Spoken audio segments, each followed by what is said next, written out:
Okay, wait. Before you scroll away, let me ask you something. When did you become a man or a woman? Was there a moment, a day, a ceremony? Probably not, right? You just turned 18, got a driver's license, maybe moved out. Boring. But here's the thing that's going to mess with your head. For almost all of human history, becoming a man was not boring. It was terrifying. It was bloody. It was sometimes deadly. And in a lot of cultures, if you failed, you stayed a boy forever in the eyes of everyone you knew. We're talking about a rite of passage. And today, we're going everywhere. Ancient Sparta, the Amazon rainforest, Africa, Australia, Papua New Guinea. We're going to find out exactly what boys had to do to be called men. The pain, the tests, the absolutely unhinged stuff societies came up with to separate the boys from the men. Literally. This is the video nobody made until now. Let's go. First, let's get something straight. The idea that you just gradually become an adult, that's a modern thing. Super modern. For most of human history, that wasn't how it worked at all. In ancient societies, manhood wasn't something that happened to you. It was something you had to earn. And until you earned it, you were stuck. You couldn't marry, you couldn't own property, you couldn't fight, you couldn't sit with the men. You were a kid, full stop. And that's why nearly every culture on Earth, independently, without talking to each other, invented some version of the same thing. A test, a trial, a ritual. Anthropologists actually have a name for it, the rite of passage. 3 stages. First, you get separated from your childhood. Then you go through the ordeal. And finally, you come back, reborn as an adult. Sounds simple. It was not. Trust me. Let's start with Sparta, because Sparta, as usual, is doing the absolute most. If you were a boy in ancient Sparta, your childhood ended at 7. 7 years old. At 7, they took you from your mom and threw you into something called the agoge. And the agoge was basically boot camp, except it lasted until you were 30, and it made modern boot camp look like a spa day. Boys were underfed, on purpose.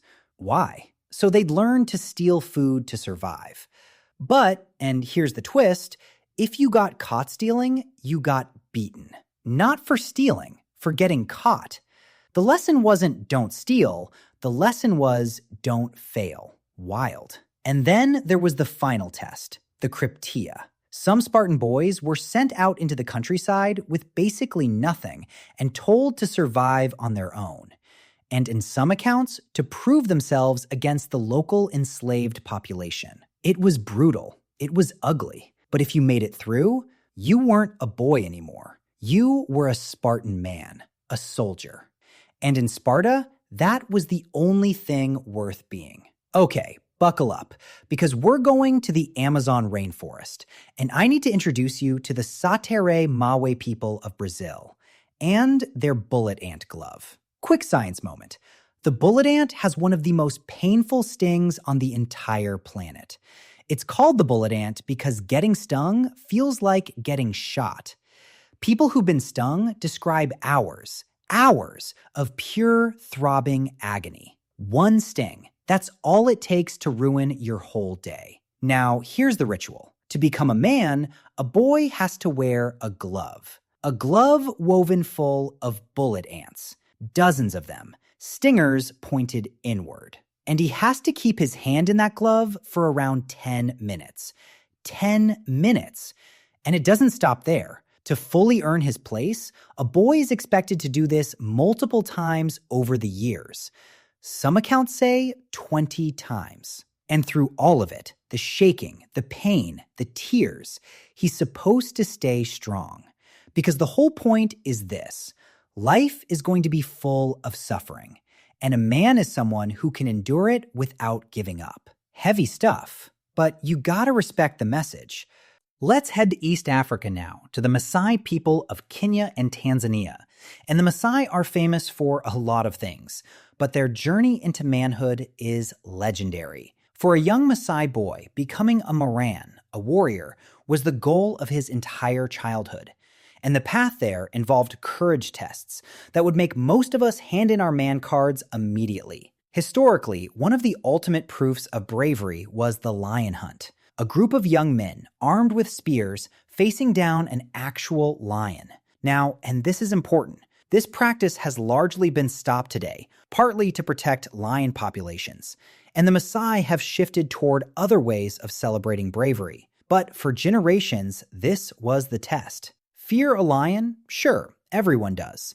But a warrior does it anyway. And there's another huge part of it, the Unodo ceremony, where young warriors transition into senior status. Days of ritual, singing, dancing, and that famous jumping dance where they leap straight up into the air. It's beautiful, it's powerful, and at the end of it, you're not a boy telling stories about warriors. You are one. Okay, let's pump the brakes for a second, because you might be noticing a pattern here, and it's a fascinating one. Sparta, the Amazon, East Africa, none of these cultures were talking to each other. They're on totally different continents, totally different languages, gods, histories, and yet they all landed on the same basic idea. Pain plus proof equals manhood. Why? Anthropologists have thought about this a lot, and the leading idea is kind of beautiful, honestly. These rituals did three things at once. First, they gave boys a clear finish line.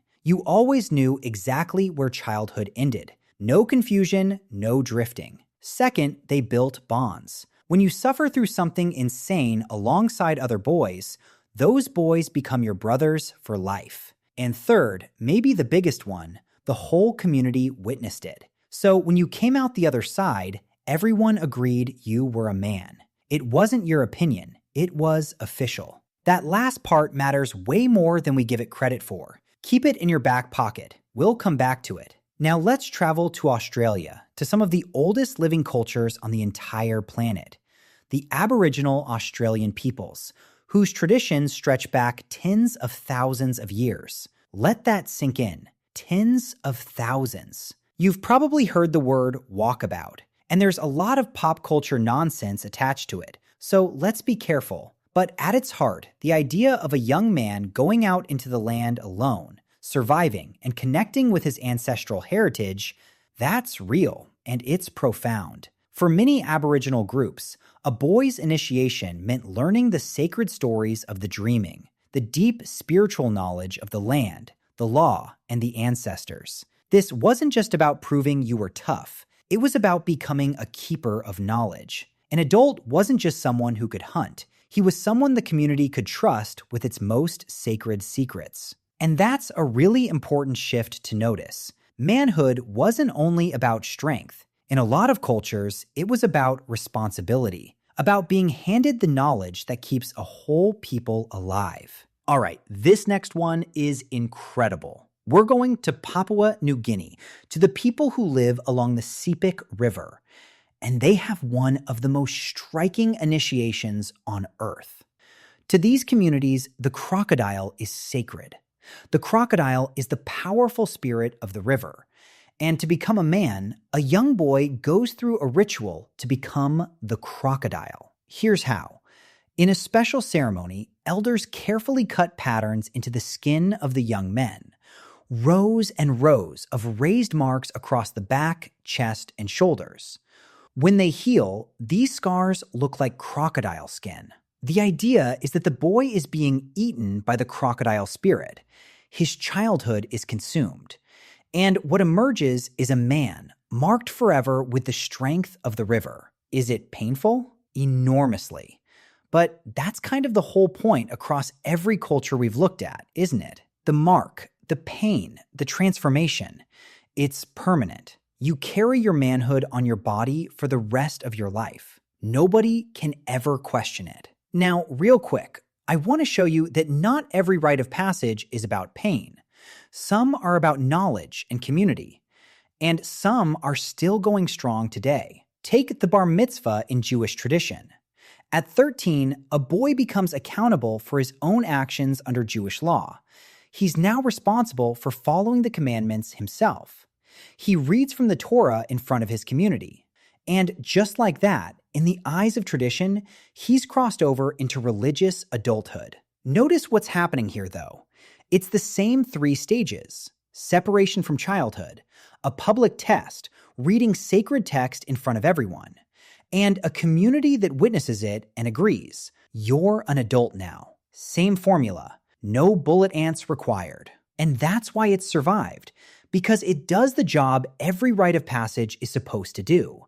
It gives you a clear, witnessed, meaningful line between boy and man. Okay, we've gone from Sparta to the Amazon to Australia to the Sepik River.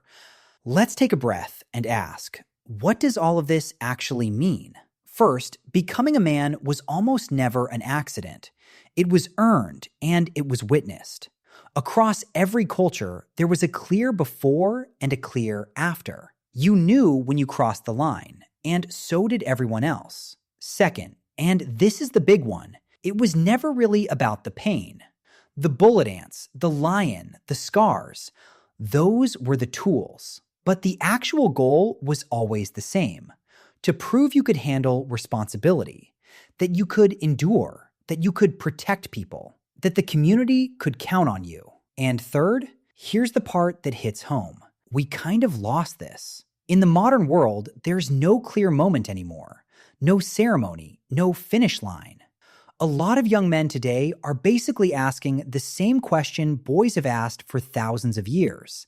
Am I a man yet? And nobody's giving them a straight answer. Think about that. We have entire industries built around ancient warriors, movies about Spartans, documentaries about tribes. We're obsessed with the idea of the rite of passage, but we quietly deleted it from our own lives. And maybe that's why this stuff fascinates us so much.